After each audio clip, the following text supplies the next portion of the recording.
Sir Bihar में sir जमीनी विवाद सर बहुत ही ज़्यादा हद तक बढ़ चुका है और इसके चलते सर लोग जो भी परेशान होते हैं वो अंचल कार्यालय में आते हैं और सर पदाधिकारी से सर बहुत ही ज़्यादा सर उम्मीद रखते हैं सर उसके बावजूद भी सर उनके आने के बाद सर बहुत जगह पे पदाधिकारी मौजूद नहीं रहते हैं। इसके वजह सर वो बहुत ही ज़्यादा परेशान होते हैं, तो इसके लिए सर आप क्या बोलना चाहते हैं उनके लिए? विवाद का मूल कारण है कि जो जैसे खास करके गया जिला में जैसे पदभार ग्रहण के बाद मैंने देखा है कि कहीं कहीं का खतियान फाइनल नहीं है, या कहीं पुराने खतियान 1914 खतियान से चल रहा है, या कहीं का नया खतियान है और कहीं म्यूनिसिपल खतियान है लेकिन फाइनल नहीं है। तो इसके चलते क्या होता है कि बहुत तरह के कन्फ्यूजन क्रिएट होता है और आम जनता को भी दिक्कत होता है उसमें। और दूसरी चीज़ है कि आपने उपस्थिति के बारे में पूछा, तो क्योंकि अंचलाधिकारी का पोस्ट है, फील्ड वर्क है, तो बहुत सारी योजनाओं के लिए ज़मीन देना या अलग अलग तरह के अतिक्रमण हटाना, और क्योंकि निर्वाचन का भी काम अभी चल रहा है, तो इसके चलते होता है कि हर समय अवेलेबल नहीं हो पाते हैं। बट हम लोग प्रयास करते हैं कि ऑफिस में हम लोग समय दें और जो भी जनता आते हैं जनता आते हैं हमारे पास, तो उनको सुनते हुए और उसका जो विधि संगत तरीके से हम लोग जो है निष्पादन उसका करें। सर जनता की आज एक धारणा बन चुकी है कि कोई भी सरकारी जगह पे अगर हम जाते हैं तो बिना पैसा का सर कोई भी काम नहीं होता है। सर आपने सर अभी योगदान दिया है, सर आपसे सर जनता क्या उम्मीद रख सकती है? हमसे जनता उम्मीद रख सकती है कि जो भी काम है वो शुचितापूर्ण हो और पूरी पारदर्शिता के साथ हो। और विभाग द्वारा भी इस दिशा में बहुत सारे प्रयास किए गए हैं कि हर चीज़ जो है ऑनलाइन माध्यम से हो गया है। ऑनलाइन माध्यम से है, फीफो सिस्टम लगा हुआ है, फर्स्ट इन फर्स्ट आउट कहा जाता है, जिससे कि जो भी हो वो क्रम आप लाइन जंप करके काम नहीं कर सकते हैं, जो भी है वो सिस्टमेटिक तरीके से ही होगा। तो विभाग के स्तर से और हम लोग अपने स्तर से भी प्रयास करते हैं कि किसी भी तरह से यहाँ पे मतलब जो इस तरह के लोग आते हैं, असामाजिक लोग हैं, या किसी तरह का प्रलोभन या किसी तरह का दबाव या इस तरह से काम कराना चाहते हैं, तो उन लोगों का काम जो है ऐसे ऐसे लोगों को मतलब जो चिन्हित करके, और उस पर हम लोग चिन्हित कर भी रहे हैं और उन लोग को हम लोग यहाँ से हटा रहे हैं, और जो भी है और जो सही जो जेन्युइन लोग हैं वो हम लोग के पास डायरेक्ट आ सकें,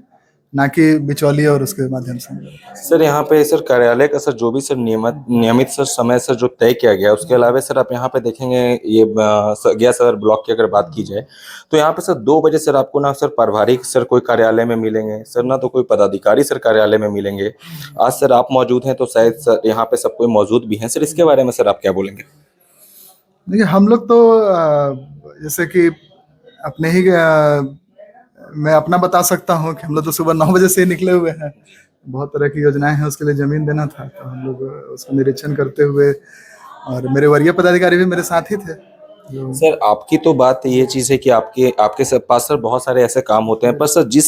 पदाधिकारी का सर काम है सर यहाँ पे रह के सर उस चीज़ को दूसरे की जनता की परेशानी को निवारण करना, और सर वो सर अगर अपने टाइम पे मौजूद नहीं रहता है तो सर इसके कंप्लेन के लिए सर आपसे सर जनता कैसे मिल सकती है और उसका सर कंप्लेन लेगी तो सर आप एक्शन लेंगे या नहीं लेंगे?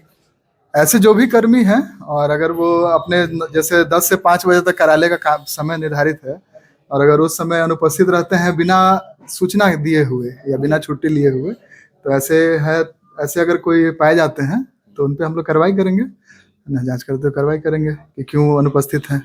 और बिना कारण के अगर अनुपस्थित है तो, है ना। जैसे अगर सर एक सबसे बड़ा सवाल सर आज विभाग के लिए सर सबसे बड़ा प्रॉब्लम आज सर है करप्शन,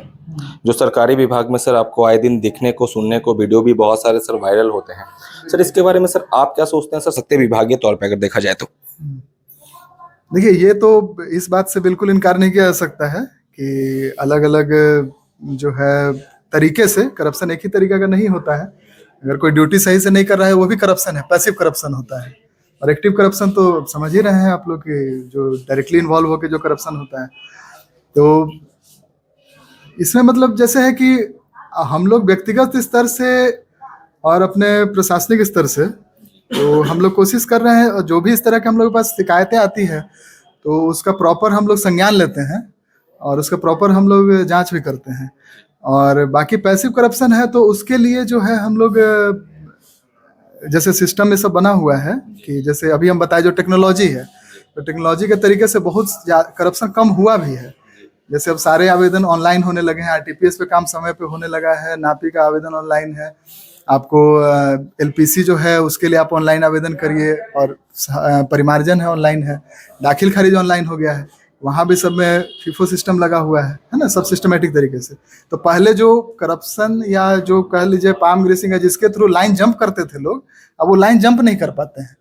अब कोई भी हो आपको लाइन से ही आना है ना, जो निष्पादन होगा वो भी लाइन से ही होगा। ठीक है सर, तो एक और बातें हैं जैसे कम करने की कोशिश कर रहे हैं जी जड़ से मिटाना, तो अभी संभव नहीं हो पाया है, लेकिन काफी हद तक कम हुआ है। सर, आप जिस सदर में हैं, आप सर उस चीजों को अगर देखेंगे अगर सर अपने स्तर से, और आपके पास सर जो भी सर अगर पीड़ित अगर आपके पास आते हैं कि मैं सर 10 दिन से कंटिन्यू परेशान हो रहा हूं, उसके बावजूद भी सर मेरे मतलब मेरे पास सर आके सर दलाल मतलब इलीगल पेमेंट डिमांड कर रहे हैं कि आप 10 दिन से आ रहे हैं, मैं आपका काम 5 दिन में करवा दूंगा, और ये अगर कंप्लेन सर अगर आपके पास आता है सर, तो आप सर इस पे एक्शन लेंगे? बिल्कुल, ऐसे ऐसे लोगों को चिन्हित करके हम लोग कहते भी हैं कि आप लोग बताइए कि कौन है इस तरह का आदमी, उसको चिन्हित करके उस पर एफआईआर किया जाएगा, है ना, और उस पर आगे कार्रवाई। सर, हर एक ब्लॉक लेवल पे सर एक चीज देखने को आया है कि कार्यालय में सर पदाधिकारी से ज्यादा सर आपको दलाल मिलेंगे। अंचल कार्यालय की बात करूं या किसी भी मैं ब्लॉक की बात करूं, इस स्तर पे सर आप सर इस चीजों को सर कैसे देखते हैं?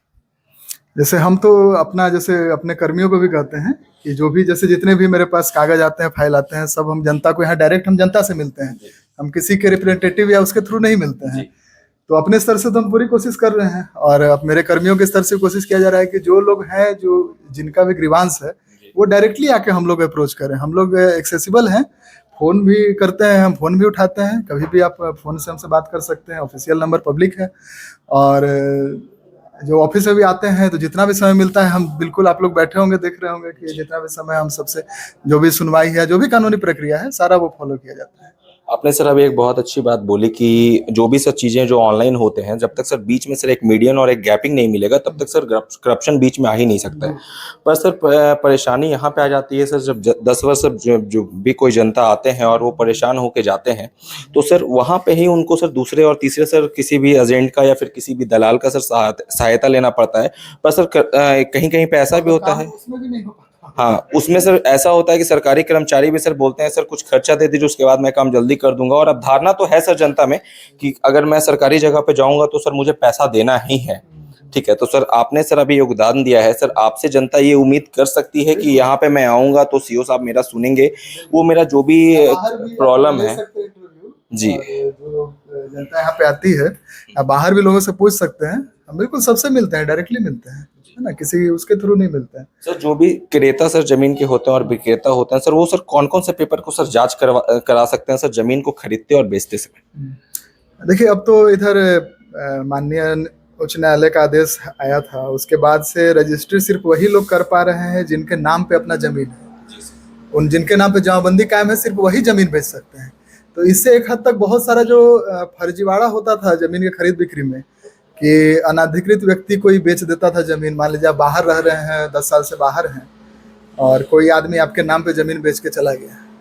आप आते हैं, आपको पता चलता है कि आपकी जमीन बिक चुकी है आपके नाम पे। तो इस तरह का फर्जीवाड़ा रुकेगा, है ना। और क्रेता अपना ये चीज देख ले कि जिससे जमीन ले रहे हैं वो जमीन का मालिक है कि नहीं, उसके नाम पे जमाबंदी कायम है कि नहीं, उसके पास रसीद कट रहा है कि नहीं। तो जब वो जमीन का मालिक स्वयं है, उसके नाम पे जमाबंदी कायम है, तो उससे जमीन वो खरीदे, तो आगे म्यूटेशन कराने में उनको किसी भी प्रकार की दिक्कत का नहीं होगा। जब म्यूटेशन में आएगा तो हम लोग देखेंगे कि वो जमाबंदी उनके नाम पे कायम है, जो विक्रेता है वो स्वयं उनके नाम पे जमीन है, जमीन के वो स्वयं मालिक है, और तो वो अब इसलिए जमीन बेच सकते हैं अपना। सर जो भी चीज दिक्कत नहीं होगा उसमें। सर जो भी चीजें ऑनलाइन होती है सर, उसका एक कोई टाइम पीरियड होता है कि इसके बाद ये चीज चढ़ जाएगा सर, ये कौन से काम के लिए क्या टाइम पीरियड है थोड़ा सा? बिल्कुल बिल्कुल। तो जैसे म्यूटेशन है ना, जैसे आरटीपीएस है, म्यूटेशन है, हर चीज में समय का पाबंदी है। आरटीपीएस में है, नहीं तो हम लोग अगर जैसे 10 दिन है, 15 दिन है, समय मिलता है, 21 दिन का होता है एनसीएल वगैरह के लिए सर्टिफिकेट, तो आप वो डेट एक्सपायर नहीं होना चाहिए, उसके पहले ही हम लोग सेवा करते हैं। और हमारा यहाँ पे बिल्कुल 0 एक्सपायरी है ना, सारा जितने भी सर्टिफिकेट है सब समय निर्गत कर दिए जाते हैं। म्यूटेशन में भी समय की बाध्यता है, कर्मचारी रिपोर्ट होता है, उसमें फिर आरओ रिपोर्ट होता है, सीओ रिपोर्ट होता है। नॉर्मल केसेस में है ना 21 दिन होता है, अदरवाइज फिर आप ऑब्जेक्शन लाइन से है तो 75 दिन, 60 दिन, है ना। तो उस तरह का है सिस्टम। लेकिन वही है कि म्यूटेशन में होता थोड़ा सा हम लोग को परेशानी होती है कि यहाँ पे कर्मचारी कम है, हमारे जितना बड़ा क्षेत्र है उस हिसाब से, तो इसलिए बट उसी में हम लोग मैनेज कर रहे हैं हम लोग का सर थोड़ा सा। सबसे अहम सवाल, सर आप यहाँ करप्शन के खिलाफ हैं, ये चीज सर आप वादा कर सकते हैं कि मैं करप्शन के अगेंस्ट में हूँ? बिल्कुल, पर्सनली तो मैं अपना वादा कर सकता हूँ जी। बहुत बहुत धन्यवाद सर, आपने सर हमारे चैनल को समय दिया। सर आपका शुभ नाम? मेरा शुभ नाम ऋषिकेश कुमार है।